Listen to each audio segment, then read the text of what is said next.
శ్రీకృష్ణ పరబ్రహ్మణే నమః. ఓం శుక్లాంబరధరం విష్ణుం శశివర్ణం చతుర్భుజం ప్రసన్నవదనం ధ్యాయేత్ సర్వవిఘ్నోపశాంతయే.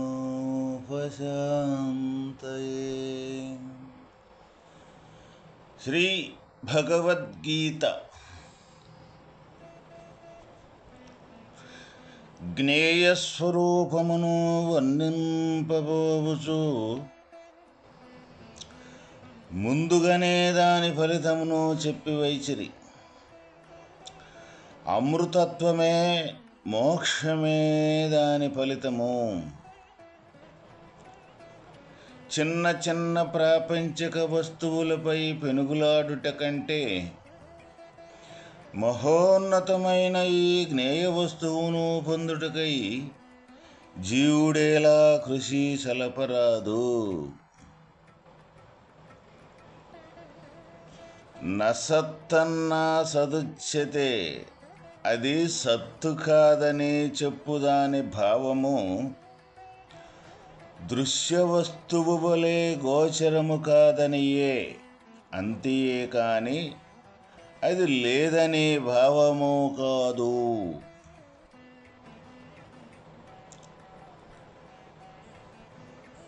ఏదైతే మనకి కనపడే దృశ్య స్వరూపం దృశ్యరూపకాలైతే ఉన్నాయో, పరమాత్మ యొక్క స్వరూపము ఆ దృశ్య రూపకం వల్లే కనపడేవాడు కాదు. మరి దృశ్యరూపకము వల్లే కనపడే వస్తువు కానప్పుడు మరి ఏ విధంగా మరి ఆ రూపకాన్ని మనం పొందాలి, చూడాలి? మరి ఎట్లా ఉందని మనకి అవగతము కావాలి. దృశ్యరూపకం కానప్పుడు దృశ్యరూపకానికి ఆధారమైన స్వరూపమే పరమాత్మ.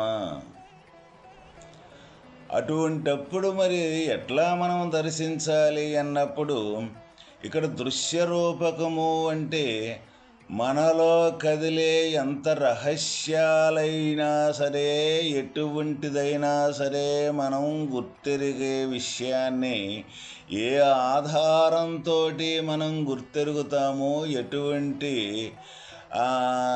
రహస్యాన్ని అయినా ఏ ఆధారంతో మనం దాన్ని గుర్తెరగగలుగుతాము.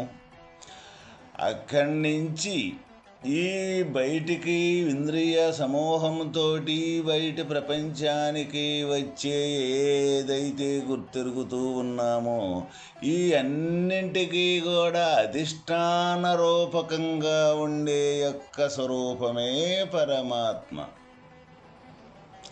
అంటే గుర్తెరుగుతూ ఉన్నాము అంటే ఏదైనా సరే ఒకటి, ఆ గుర్తెరగటం అనేది ముందు లేకుండా తర్వాత మళ్ళీ మనం గుర్తెరగటం జరుగుతుంది ఒక విషయాన్ని.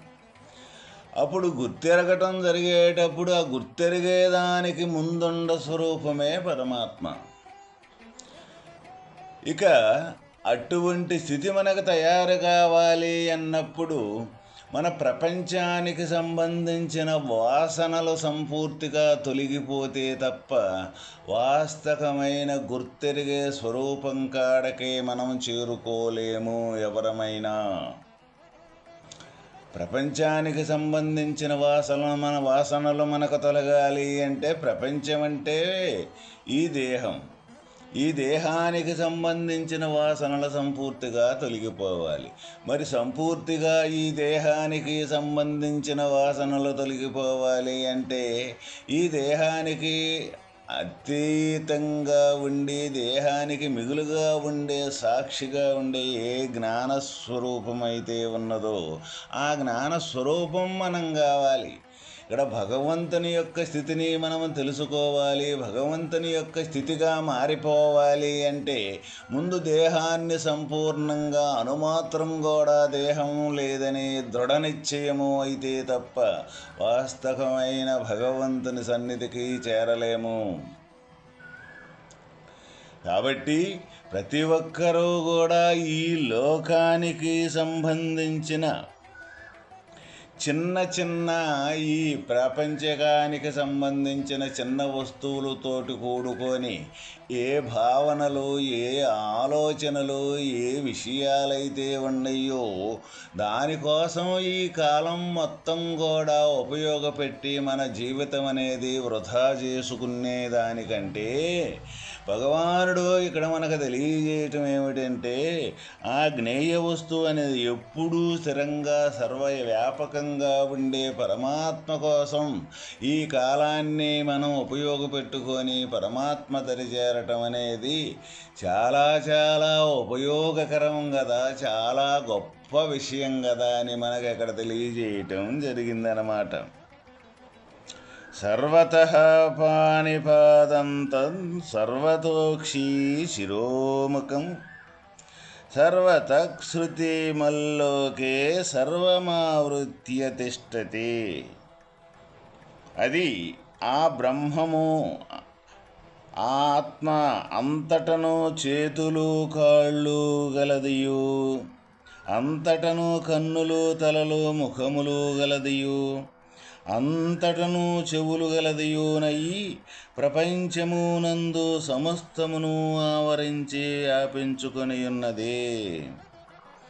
ఆ పరబ్రహ్మను సర్వత్రా నేత్రములు చెవులు ముఖములు కలిగి ఉన్నదని చెప్పుట వలన జీవులు చేయు పుణ్యపాప కార్యములనన్నింటినీ అతడు సదా గమనించుచునే ఉన్నాడని స్పష్టమగుచున్నది. ఈ సత్యమును తెలుసుకొనునచో ఇక పాపకృత్యములను ఎవడనూ చేయగలుగును. మనస్సునందును ఆ పరమాత్మ వ్యాపించి ఉండుట వలన జీవుడు చేయు ప్రతి సంకల్పమును అతని దృష్టియందు పడుచునే ఉండుననే భావము. ఇక్కారణమున ఏ కార్యమైనను ఏ సంకల్పమైనను అది అంత రహస్యమైనది అయినప్పటికీ సర్వాంతర్యామియగు భగవంతునకు తెలియకపోదు. కాబట్టి జీవులు తమ ఆచరణ విషయమై బహుజాగరూకులై పాపకార్యములను పాప సంకల్పములను విడనాడి సన్మార్గమునే చేపట్టవలెను. ఆ పరబ్రహ్మమును సర్వత్రా నేత్రములు చెవులు ముఖములు కలిగి ఉన్నదని చెప్పుట వలన జీవులు చేయు పుణ్యపాప కార్యములన్నింటినీ అతడు సదా గమనించుచునే ఉన్నాడని స్పష్టమగుచున్నది.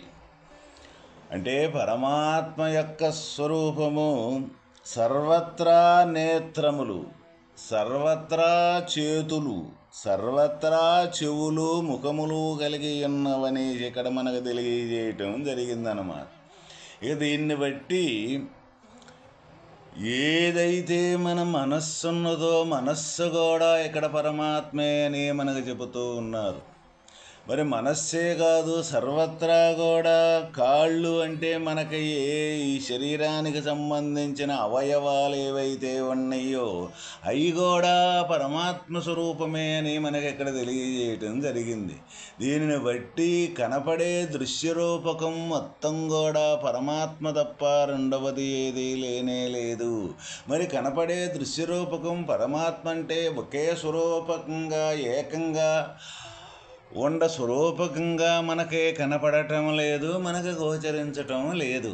మరి ఏ విధంగా మనకి కనపడుతూ ఉంటుంది పరమాత్మ యొక్క స్థితి అంటే, ఎప్పుడైతే మనం జ్ఞానంగా ఉంటామో, జ్ఞాన స్వరూపమే మనం అవుతామో, ఆ జ్ఞానంలో నుంచి కదిలే ఏ గుర్తు సంకల్పమైతే ఉన్నదో అది జ్ఞానమే ఆ సంకల్ప రూపకంగా చెందటం జరుగుతూ ఉందన్నమాట. ఆ సంకల్పరూపకం చెందిన తర్వాత ఆ సంకల్పమే ఒక్కొక్క ఇంద్రియము ద్వారా ఈ ప్రపంచానికి దృశ్యరూపకంగా మారి ఆ ఇంద్రియాదుల ద్వారా సర్వకార్యకలాపాలు జరుగుతూ ఉన్నాయి అన్నమాట. అటువంటప్పుడు ఈ దృశ్యరూపకం మొత్తం కాళ్ళు చేతులు చెవులు ముక్కులు తలలో గలది అనే పరబ్రహ్మము యొక్క స్వరూపాన్ని వర్ణించేటప్పుడు మరి ప్రతి ఒక్క ప్రాణికోటి కూడా ఈ జీవన విధానంలో కానీ ఈ ప్రపంచంలో కానీ పంచభూతాలు కానీ ప్రతి ఒక్క ప్రాణికోటి కూడా ఈ కాళ్ళు చేతులు తలలో మొలలో అన్నీ ఉన్నాయే కదా.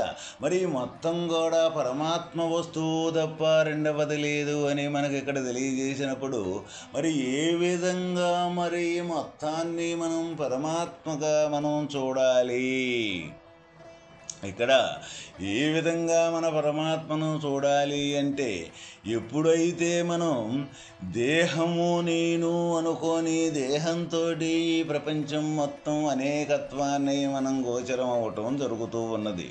దేహం నేను అనే భావన ఎప్పుడైతే తొలగి దేహానికంటే అతీతంగా ఉండే జ్ఞానం మనం అవుతామో అప్పుడు జ్ఞాన దృష్టితోటిగానే అప్పుడు ఈ ప్రపంచాన్ని మనం చూడగలిగినప్పుడు అప్పుడు ఈ దేహం అనేది మనకు కనపడనప్పుడు ఈ దేహం అనే ఉనికి మనకు కనపడనప్పుడు అప్పుడు జ్ఞాన స్వరూపంగానే ఈ ప్రతి ఒక్క ఉపాధిలో మనకి జ్ఞానంగానే గోచరం అవుతూ ఉంటుంది.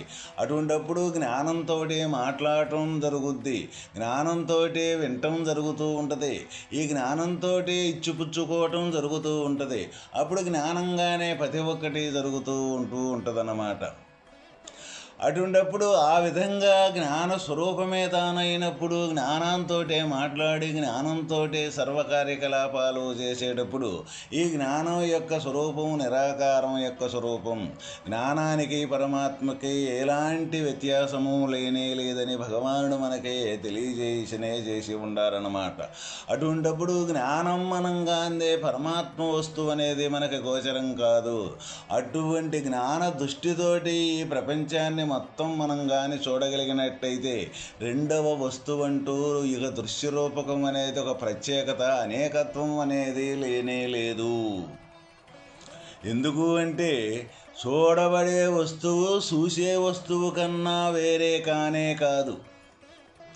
ఎందుకు ఈ చూసే వస్తువు ఏదైతే ఉన్నదో ఆ వస్తువే మనమైనప్పుడు ఆ స్వరూపమే మనమైనప్పుడు ఆ స్వరూపమే సంకల్పరూపకంగా మనకు బయటికి వచ్చేటప్పుడు అప్పుడు సంకల్పం అనేది వేరే లేనే లేదు కదా.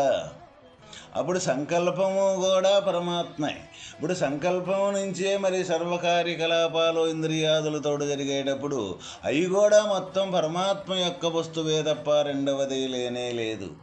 ఈ విధంగా మన అనుభవము అనేది ఎవరికి వాళ్ళమే మన ఈ దేహములోని సర్వ అనుభవాలు సర్వ సాధనలు అనే విధానం ఈ దేహం అనే ప్రక్రియ ఈ దేహం చేసే ప్రక్రియలో ఈ దేహం అనే పరిధిలోనే మొత్తం సాధనలు ఉండయి అన్నమాట. ఈ దేహమే ఈ పరికరమే మనకి భగవంతుని చేరుకునే దానికి గొప్ప అవకాశం ఏర్పడుతున్న ఒక సాధనము ఈ దేహం అంటే. కాబట్టి ఈ దేహంలో ఈ భిన్నత్వాన్ని సృష్టించేది ఈ దేహంతో కూడుకున్న యొక్క ఆకార రూపకంగా కూడుకున్నప్పుడు భిన్నత్వం అనేకత్వం మనకి గోచరం అవుతుంది. అదే భిన్నత్వం అదే అనేకత్వం కూడా ఇక్కడ వాస్తవమైన ఎక్కడి నుంచి ఈ భిన్నత్వం అనేకత్వం తయారవుతుందో ఆ మూల వస్తువే నేను అనుకొని ఆ మూల వస్తువు కాడ ఎవరైతే స్థిరంగా ఉండగలుగుతారో ఆ మూల వస్తువే ఈ అనేకత్వానికి కూడా మూలమయ్యింది. అప్పుడు మూల వస్తువుతోటి ఈ అనేకత్వాన్ని చూసినప్పుడు మొత్తం ఒకే వస్తువే రూపకాలే అన్నీ అవుతాయి. అన్ని రూపకాలు ఉంటే కానీ వస్తువు ఒకటే.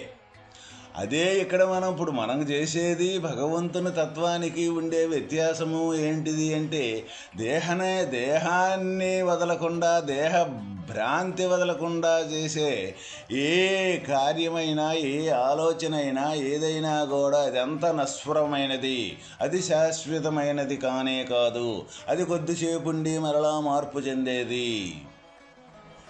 కాబట్టి దేహానికి ఎటువంటి పరిస్థితుల్లో కూడా వాస్తవమైన తత్వం దేహంలో కూడా ఉండి దేహానికి సంబంధం లేకుండా అటువంటి స్థితిని ఎవరైతే పొందగలుగుతారో ఈ చేసే ఈ కార్యకలాపాలు కూడా ఆ స్థితితోటి ఈ ప్రయాణం కానీ మనం చలుపుతూ ఉన్నట్లయితే అప్పుడు మొత్తం పరమాత్మ స్థితిగానే మనకు గోచరం అవటం జరుగుతూ ఉంటుంది. గోచరం అయ్యేది కూడా పరమాత్మే కాబట్టి ఇక అక్కడ చెప్పుకునేదానికి మాట్లాడేదానికి కూడా ఆస్కారం లేకుండా ఉండే స్థితే తాను అవ్వటం జరుగుతూ ఉంటుందన్నమాట. అందువల్ల మనం మరి ఇక ఇటువంటి విధానాన్ని పరమాత్మ అంటే ఎవరు ప్రత్యక్షంగా మనలోనే మనమయ్యుండ స్వరూపాన్ని మనకి ఇక్కడ చూపించేటప్పుడు, అటువంటి మార్గాన్ని మనకు తెలియజేసినప్పుడు భగవానుడు మనం ఇంకా ఏదైనా సరే ఈ ప్రపంచానికి అంటే ఈ దేహానికి సంబంధించిన భావాలతోటి, ఆలోచనలతోటి, పనులతోటి, వీటితోటి కూడుకున్న ఏ ఏ యొక్క అనుభవాలు ఏవైతే ఉన్నాయో అనుభవాలు కానీ ఇంకా ఏదో సంపాదించాలి, ఏదో సాధించాలి అనుకొని పరిగెత్తే మన ప్రయాణానికి తప్పనిసరిగా ప్రతి ఒక్కరము కూడా ఇటువంటి విచారణ చేసినప్పుడు వాస్తవమైన సర్వంతర్యామిగా పరమాత్మని దరిజారటం కంటే ఇవన్నీ కూడా తుచ్చమైనవే అని మనకి అర్థమవుతూ ఉంటుంది కదా. ఎందుకు తుచ్చమైనవి? ఎంత గొప్ప వస్తువైనా మార్పులు చెందకుండా ఉండేది ఏదైనా ఈ భూ ప్రపంచం మీద ఉన్నదా అంటే ప్రతి ఒక్కటి మార్పులు చేర్పులు చెందేదేనో, రెండవది ఏది కానే కాదు.